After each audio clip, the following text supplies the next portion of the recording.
Reason 35. Ancient London was more like a large Stonehenge/Atlantis. Few know this part of London's history and the ongoing attempt to restore its sacred layout. Notice the model of Atlantis as seen on the right. Later you will see this particular design can be found everywhere you find Atlantis affiliates, especially in government and parliament. What is most amazing is how the obvious goes totally unnoticed. This would mean we are out of focus and we need to actually zoom in or scale down to look at what is right in front of our face. For example, Christmas is an anagram for Mithras. Once you remove the C, Mithras Day was December 25th. Do you think it would be of value on various levels to at least investigate who this individual is? What I find is those who think an inkling about their souls want to prepare it for the afterlife. This would mean knowing as much as you can about what that involves rather than just imagining that being a servant in the afterlife would actually be a reward. This is what determines whether or not you end up in a place that will mean total freedom or the opposite. Servants are always slaves to something. It's already obvious that our current overseers seem to be very detached from the people, so this means you must build yourself to learn of higher things. The future can only be the future for so long and then it becomes the present. Another ploy is the fight that we get dragged into all the time with these two brother archetypes that appear in religious texts, whether it is astrological Jupiter versus Saturn, Sumerian Analu versus Anu, Egyptian Osiris versus Set, Hebraic Ishmael versus Israel, and my all-time favorite classic mind job, Cain versus Abel. This is the roots of duality. After reading hundreds of testaments, Vedras, hieroglyphs, steles, tablets, and spending months in meditation on what had been gathered in a very clear picture began to emerge. When this quest began, it was an earnest desire to find God. My ideas have never been to disprove the existence of God or other beings, only to create a clear path that I may enter in constant communion with them. There can be no benefit in falsely disproving something that would emancipate us all. In addition, I not only studied these faiths, I immersed myself in them. There can be nothing more unnerving than someone ousting a religion that they have not even studied, much less participated in. What I did also, since I was very serious about the quest, was I sought to become the highest in each faith I was deluging. So while I was a Christian, I was a pastor and a prophet. While I was a Muslim, I was also an imam and a Sufi. There can be nothing more positively life-changing than following the truth even when it goes against everything you've been taught. I believe many headlong in their religion have discovered through one book or another the true origin of their proclaimed faith. At that moment, subsequent times after, the person enters a strong duality phase. One side insists that it's wicked, one who is trying to steal their faith. This side tends to use no facts, only emotions, barraging the person with memories of past divine experiences. The other side finds constant facts to debunk what the emotional side is suggesting. It often shows that paranormal experience should not only be the gauge of determining if something is true or false, especially positive or negative. Sadly, the emotional side tends to win because the person also has gained friends in the religion, a home, or a fellowship place, and all these novelties weigh heavier on making the correct decision to disavow. As a pastor, it was hard for me to walk away from Christianity. However, since I was also infused with the spirit of truth, it was even more difficult to keep denying the obvious, which was its demoniac esoteric doctrine. Once engulfing the spiritual terrain, there is indeed a common story. It is only the names that change. We will examine this story once and for all. because it is the backbone of all belief systems, which we will call Mies, pronounced maze. Belief systems and words are Mies, maze. In the Sumerian text, it talks about something described as only maze. If one gains possession of the knowledge of these maze, they can control large parts of this dimension. All authors in Sumerian religion never present a definition of what these maze are, just that they are powerful. It is noted that the May is not a weapon. They describe various weapons that belong to the gods in the Sumerian text, but they are sure to keep the maze separate. The only hint they give of them is that they are written on the tablets.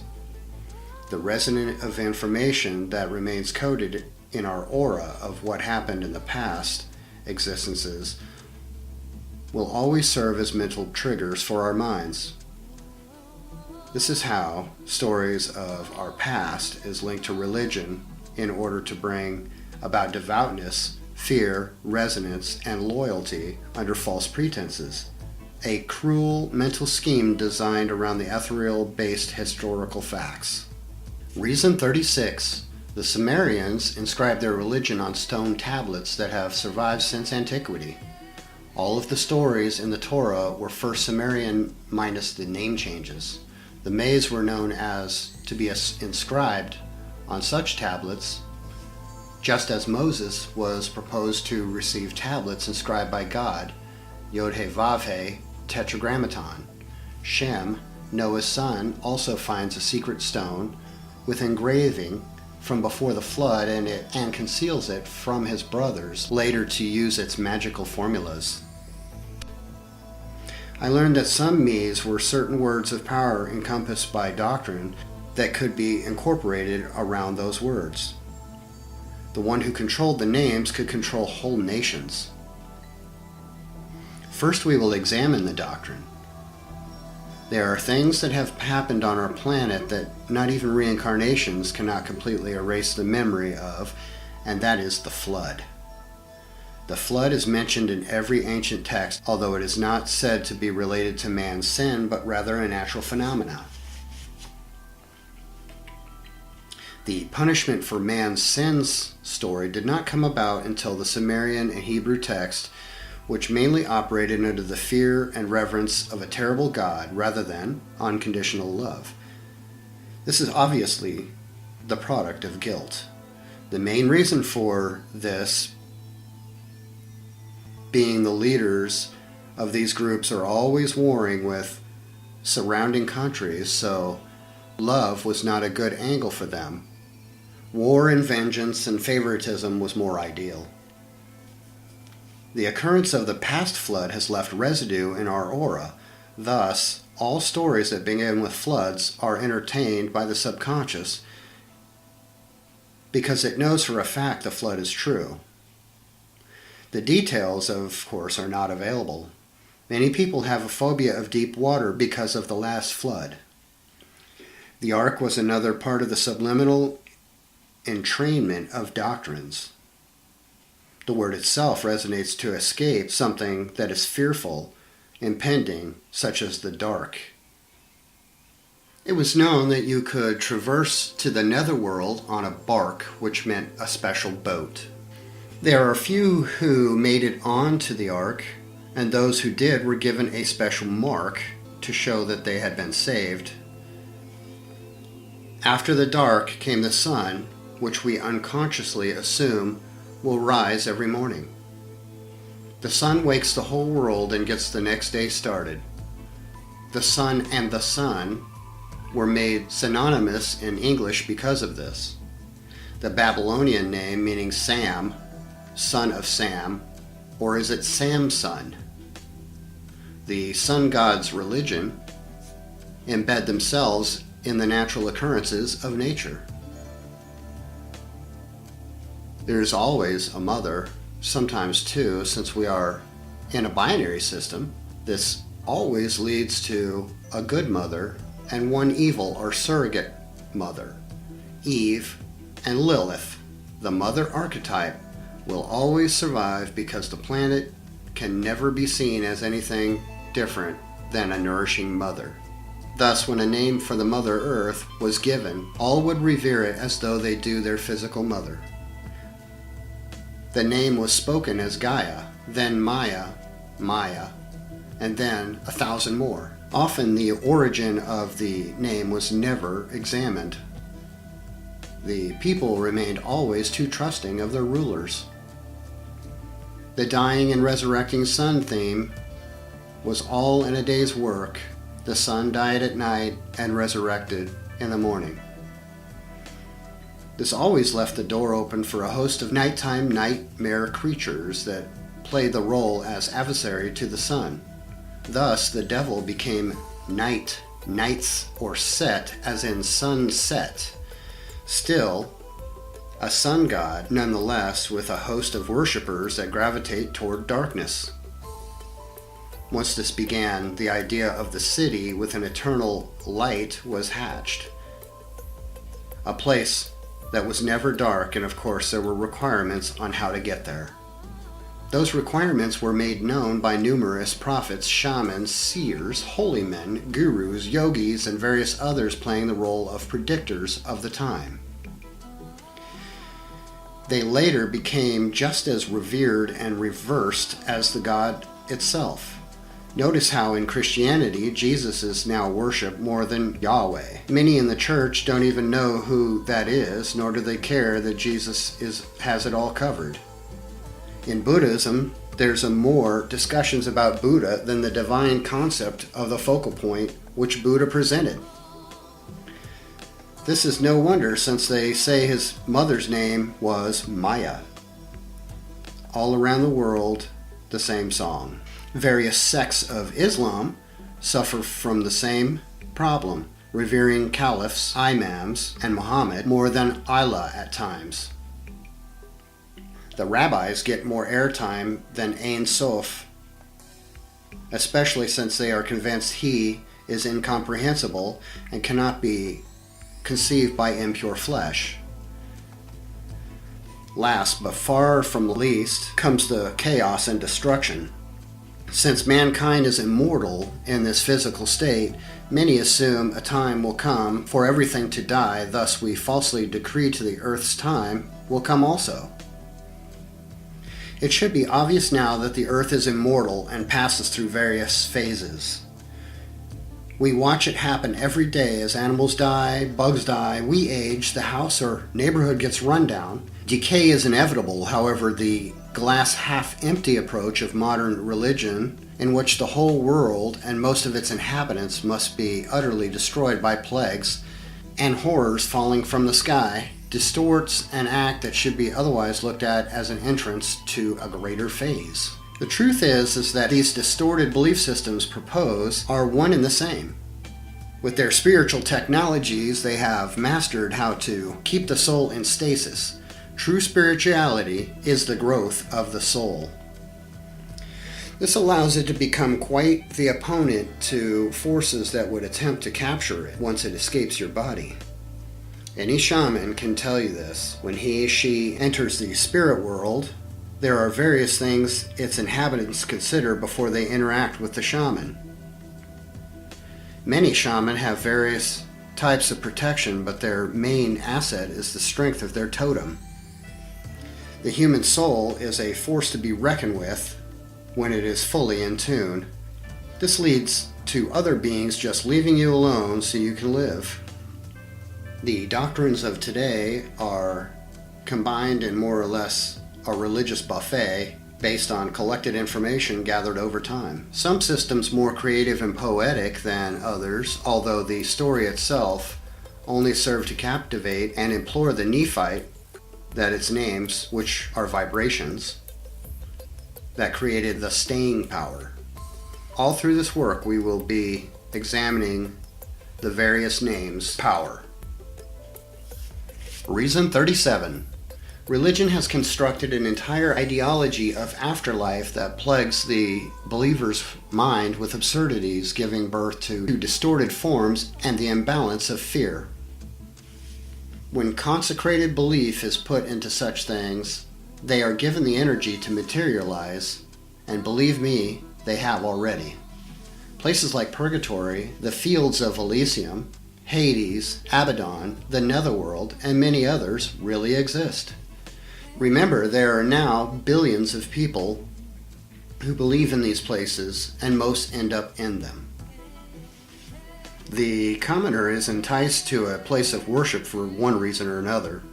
The high priest, however, must understand how it all works, especially the spiritual realm.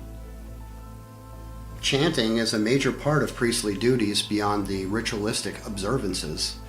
What chanting does is bring the body into a frequency of whatever name is being chanted. Once the frequency match is accomplished, the portal is open. We are the fifth element, being comprised of earth flesh, water mucus, air breathe, fire blood, and the fifth, which is the divine breath, likened unto fire, none can produce save the Most High. Many have tried, and reasonless abominations they continue to bring forth when practicing, as doctors and magicians tend to call their art of non-perfection. One of the real reasons this is happening is the Most High has decreed all will eventually return to the source, and it does not exist in time, thus it's extremely patient. It also says it is sufficient enough to rule its creations and does not need representatives that claim to magnify, but in all actuality block the way. If a man or a woman wanders off the true path, they can easily lose focus by being divided amongst the gods, vying for power, splitting the person's energy in at least 3 ways, which they call the Trinity. Instead of following these gods who want sacrifices and servants all the time, I went to look for something that was not as petty and sadistic. And guess what? I found it.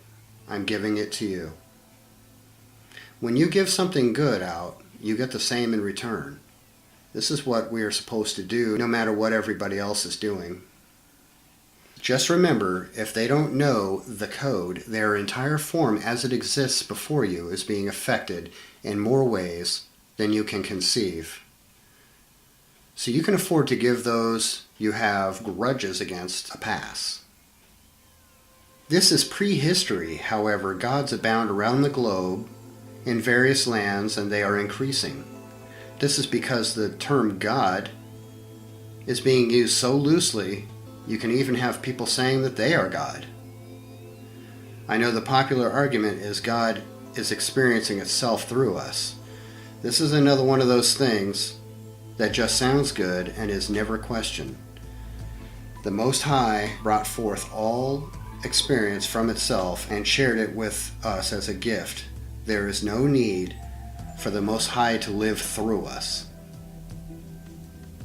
I'm sure better things are entertainment for an all-powerful being building multiple galaxies with a spiral force than playing The Sims with its human creations.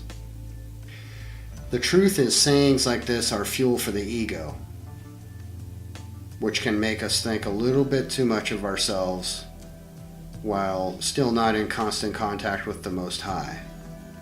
We are living in a society where most of the things related to the paranormal and esoteric matters have been proven are still hidden from us.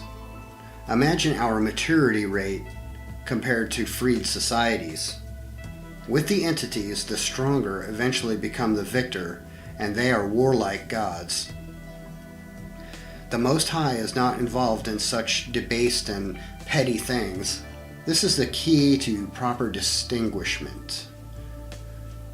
With the gods, their strength comes in numbers, and those numbers are individual souls who get caught up in the religion and die with it freshly in their mind and aura. It's time you finally get the truth so you can be what your dreams used to say you were when you were a child, traveling worlds with endless imagination, creating things in your perfect, undistorted image. I will make it clear, if it wasn't for the brain screwing by those sinister groups that administer medical drugs and procedures, cartoon candies, toys, and education to kids while they're in their most sensitive growing phases, naturally, we would have a beautiful world full of joy. For those that come out ill, they would be showered with love and positive vibration. This would bring up their frequency, thus curing them. Simple. So there is someone to point a finger at, and this is exactly why the New Age movement has hatched. Because the people, once again, are rising up as the burden is getting heavy. One now has to work 2 or 3 jobs to keep things going, not to mention their habits, and they're tired of this, and with just cause. Silently, we know this is not our fault, and when I found the code in the language, at that moment, I knew it wasn't people's faults. Before then, religion had me thinking that it was because they didn't worship the right God, so they were suffering. Or it was some past karma from another life, so they were paying in this life. I would silently think, what? Can we be sure of that? Reason 38. There can be no doubt the elite are implanting the children with corrupt ideas. They propagate and insinuate war while the children is still growing. Thus it becomes more natural later in life. It is no surprise to see the dragon and skull mixed in with this poor child's cache of death-dealing plastic. This is what I came to stop, the misinterpretation of the Most High, and I give my life proudly exposing everything I can to make the world better and restore the power to the people for free. Why not? It is a noble deed. What else do we really have if we lose the earth and we don't know where our next home will be? People expect the afterlife to be some big happy festival where something invites you into a higher realm with rivers of warm honey and milk, streets of fine opaz gold, with gems and diadems running through the current of sweet water, cool to the touch, as compatible mates are all around you, basking in the warm glow of God. You can see how that can lull a person into a deeper sleep than they already are in. What is being described here is something you can have on earth. The real heaven is much, much more, only if you knew. Medical drugs are now, according to rehabilitation institutions, far worse than street drugs. This is not suggesting one should use street drugs, however.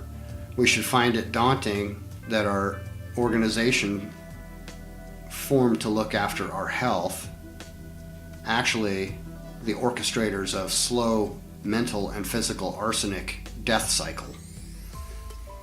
It is now known that Alzheimer's disease, the disease that makes the elderly forget their precious memories, is mainly accredited to the cocktail of drugs given them, prescribed by doctors, intentionally. These drugs contain high amounts of mercury, which melts the brain as chemical ether melts the soul away. Even the word retire tells a person to go back to sleep. Incredible. The chemicals in baby formula are mostly metals, exhausting the child's natural nutrients like enzymes, in which never develop again once they are depleted. Many of the individuals who work for the organizations that administer these things are unaware, from the sense that they have been compartmentalized in the mind. The dream of being the doctor with a white coat, sloppy handwriting, Rolex, and BMW infested the grid that we all plug into. Compartmentalization is done through language. It takes at times thousands of years to alter a language, and since words are really a vibration, the actual true meaning can never be destroyed. You can feel it through emotion. Of course, many things will be exposed and may be made known to the reader. That is riveting. I would only ask that one should not concentrate on what they do not know, but rather what they will and should know. When something is introduced that is new, it is oftentimes rejected at first. This rejection is really fear. It seems we often forget that this is how we learned everything that we know right now. This man was prescribed all these drugs over time for chronic pain. The more he would take, the more they would prescribe. Since the doctor is only interested in billing the insurance company, they don't really care. The medicines, in fact, caused the continuous pain. At first it was new, then you learned it and practiced it. And some things you even perfected. New always equals fear at first. Something like your first on-stage recital, especially if you had a speaking role. I will tell the reader now, nothing will be the same after you finish this book. It cannot be. The world itself will open for you, and you will be given back what we have unknowingly given up or lost, which is true choice. I will also say that what I offer is truth, nothing more. It is the person's own unique decision, after all, after it has been restored. Although the facts will be made clear beyond doubt, to ultimately believe and react to what surrounds you at every moment is your own individual responsibility. The system itself is comprised in a way to make the individual feel a dependency on it and a false love for it. This is what keeps an illusion solid. This becomes the key to determine whether or not you are prepared for ascension, ascent scion, during this lifetime, or whether you need to come around and loop again. So wasting no time at all, you may accompany us in a journey through the rabbit hole. Trust we know our way around, as true light does at times pass through the lower region of Hades, as a box is final residence for all foolish men, kings included. The Word. How this all came about, this thing we call the Matrix, was through a play on words. Language is the Microsoft Windows or Unix for the brain. The Bible says, "In the beginning was the Word." This did not mean the whole book, because it would have read, "In the beginning there was a book." But instead it refers to an actual word that can create things. This ability is referenced here in the first book, known as Genesis. Since we are in the image of the Creator, we can do smaller versions of the same thing depending on how well we understand the ability and how to use it.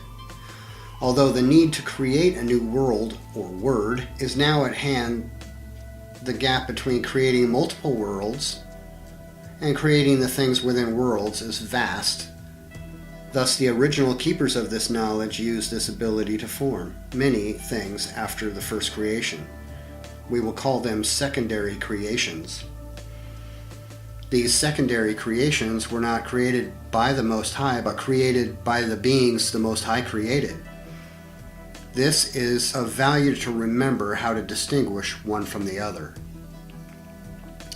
Through the real Kabbalah, that four-letter word and its many formulations were made known to a few men, and that gave the original man the ability to step on the level as baby creators.